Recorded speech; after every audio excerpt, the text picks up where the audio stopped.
அப்பா கிரிஜாவோட வீட்டுக்கு வந்ததுல இருந்தே டல்லா இருக்க. என்னாச்சுன்னு கேட்டா, கடையில வியாபாரம் டல்லா இருக்கு. சரி, கடையை டெவலப் பண்ண லோன் எடுக்கலாம்னு பார்த்தேன். ஆனா வீட்ல யாருக்குமே அது பிடிக்கலன்னு நடந்த விஷயத்தெல்லாம் சொல்றாரு. இதுக்கு எதுக்கு வருத்தப்படணும்? நீங்க லோன் எடுத்து கஷ்டப்படக்கூடாதுன்னு பசங்க நினைச்சிருக்காங்க. லோன் எடுக்காம எந்த பிசினஸும் பண்ண முடியாது.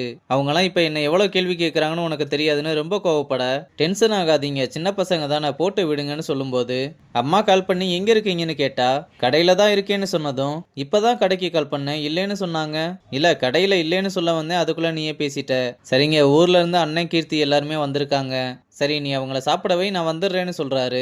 அப்புறம் கிரிஜா கிட்ட ஜெய்சுக்கு கீர்த்தியை கல்யாணம் பண்ணி வைக்க போற விஷயத்த சொல்ல, சொந்தத்துல கல்யாணம் முடிச்சு வைக்க உங்களுக்கு ஓகேவா? மலர ஆசைப்பட்டுட்டா. அவ இப்ப இருக்க நிலைமையில என்னால முடியாதுன்னு சொல்ல முடியல. கல்யாண செலவுக்கு வேற என்ன பண்ண போறேன்னு தெரியலன்னு வருத்தப்பட, ஏங்க நம்ம புது வீட்டு மேல லோன் எடுத்துக்கலாம்ல, அது நம்ம மதுக்காக வாங்கினது, அது மேலலாம் கடன் வாங்க வேணாம்னு மதுவை எங்கன்னு கேக்குறாரு. கிரிஜாவும் ரெண்டலுக்கு ஆளு வந்திருக்காங்க, அங்க போயிருக்கதா சொல்றாங்க. அப்புறம் அப்பா வீட்டுக்கு வந்து எல்லாரையுமே வரவேற்கிறாரு. அப்ப அண்ணனோட பொண்டாட்டியும் நாளைக்கு நாள் ரொம்ப நல்லா இருக்கு, அதான் பூ வைக்கலாம்னு வந்திருக்கோம். நீங்க சரின்னு சொன்னா ஒரு நல்ல கடையில போய் புடவை எடுத்துட்டு வந்துடலாம். அப்ப எங்க கடை நல்ல கடை இல்லைன்னு சொல்றீங்களா? ஐயோ, அப்படிலாம் சொல்லல மச்சான். நம்ம கடையில காசு கொடுத்தா வாங்க மாட்டீங்க, அதனால தான் சொன்னோம். அதெல்லாம் ஒன்றும் இல்லை, நம்ம கடையில இருந்தே சாயங்காலம் கொண்டு வர சொல்றேன்னு சொல்றாரு. மாமா, இந்த கிரீன் கலர் எல்லோ கலர் மாதிரி எடுத்துட்டு வர சொல்லுங்க, அதான் ஜெயஸ்ரீக்கு சின்ன வயசுல இருந்து ரொம்ப பிடிக்கும். பரவாயில்ல மாமா, ரொம்ப நல்லா ஞாபகம் வச்சிருக்கீங்கன்னு ஹரிணியும் சைடு கேப்ல ஜெயஸ்ரீயை கலாய்க்கிறா.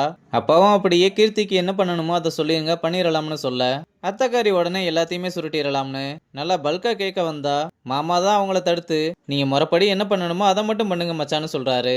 எல்லாரும் அப்படியே கல்யாணத்தை பத்தியே பேசிக்கிட்டு இருக்கும்போது ஜெயஸ்ரீ மட்டும் எப்படி மாமா கிட்ட உண்மையை சொல்லலாம்னு யோசிச்சுக்கிட்டு இருக்கா. அப்புறம் அத்தக்காரியும் நைஸா நம்ம பசங்க கிட்ட வந்து, உங்க மாமா உங்க ஒப்பங்கிட்ட அடிக்கடி கீர்த்திக்கு கல்யாணம் பண்ணி வைக்க சொல்லி கேட்டாரு, ஆனா அப்பெல்லாம் முடியாதுன்னு சொன்னவரு இப்ப எப்படி சரின்னு சொன்னாருன்னு கேட்டா, அதான் ஓகே சொல்லிட்டாருல, அப்புறம் என்ன, அந்த இளவு தாண்டி எனக்கு மட்டுப்பட மாட்டுதுன்னு அப்படியே ஜெயஸ்ரீ பக்கம் திரும்பி, உனக்கு கீர்த்தியை கட்டிக்க சம்மதமான கேட்க அவ எதுவுமே சொல்லாம அமைதியா இருக்கா.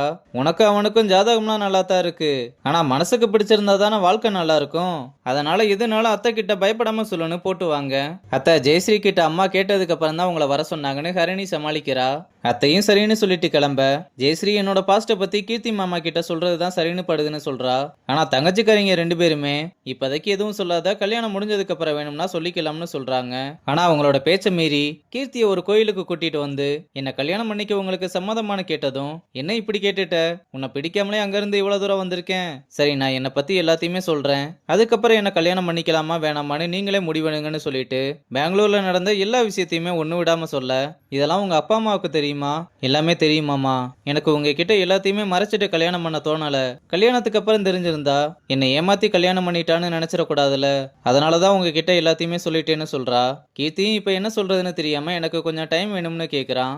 அப்புறம் கீர்த்தி வீட்டுக்கு வந்ததும், உனக்கும் ட்ரெஸ் எடுத்தாச்சு, பூ வைக்கும் போது அதை போட்டுக்க. இல்லனே, ஜெய்சுவை என்னால கட்டிக்க முடியாது. ஏண்டா, இத்தனை நாள் நீ தானே கட்டி வைன்னு சொல்லிக்கிட்டு இருந்த, இப்ப எல்லாம் கை கூடி வர நேரத்துல இப்படி சொல்லிக்கிட்டு இருக்கேன்னு அடிக்க போனதும் அத்தக்காரி தடுத்து என்னாச்சுப்பான்னு கேக்குறாங்க. கீர்த்தியும் ஜெயஸ்ரீ சொன்ன விஷயத்தெல்லாம் ஒண்ணு விடாம சொல்ல, அதான பார்த்தேன், திடீர்னு அவங்களே வந்து கொடுக்குறேன்னு சொன்னப்ப என்னமோ இருக்குதுன்னு எனக்குள்ள தோணுச்சுங்க. உங்க பாசமான தொங்குச்சி உங்ககிட்ட சொல்லுச்சா, நம்மளை ஏமாத்தி அவன் தலையில கட்டி வைக்கலாம்னு தானே பார்த்தாங்க, அதனாலதான் உங்க தங்கச்சிக்கு நெஞ்சு வலியே வந்திருக்கு. டேய், என்ன இருந்தாலும் நம்ம கொஞ்சம் யோசிச்சு முடிவெடுக்கலாம். ஜெயஸ்ரீ நம்ம பொண்ணு, அவளோட வாழ்க்கை என்ன ஆகுறது, அதுக்கு உங்க தம்பி தலையில கட்டி வைக்கணுமா? இது மட்டும் நம்ம ஊர்ல 4 பேருக்கு தெரிஞ்சா எவ்வளவு பெரிய அசிங்கம். போய் உங்க மச்சாங்கிட்ட முடியாதுன்னு சொல்லுங்கன்னு கீர்த்தியோட அத்தக்காரி தான் ஃபோர்ஸா இருக்காங்க. அப்புறம் மாமாவும் வேற வழி இல்லாம அப்பா கிட்ட தயங்கிக்கிட்டே வந்து சாரி கேட்டு கீர்த்தி இந்த கல்யாணத்துல விருப்பம் இல்லைன்னு சொல்றான். ஜெயஸ்ரீ அவன் கிட்ட பெங்களூர்ல இன்னொருத்தன் கூட இருந்த விஷயத்தெல்லாம் சொல்லியிருக்கு. அவன் ஏமாத்திட்டு போனதுக்கு நம்ம பொண்ணு என்ன பண்ணும், ஆனா கீர்த்தி இதை புரிஞ்சுக்கிற அளவுக்கு பக்குவப்படல. நானும் எவ்வளவோ சொல்லிட்டேன், ஆனா அவன் முடியாதுன்னு சொல்லிட்டான்னு மன்னிப்பு கேட்க, பரவாயில்ல மச்சான், நாங்க தான் முன்னாடியே சொல்லியிருக்கணும், எங்க மேலதான் தப்புன்னு அப்பாவும் மன்னிப்பு கேட்கிறாரு.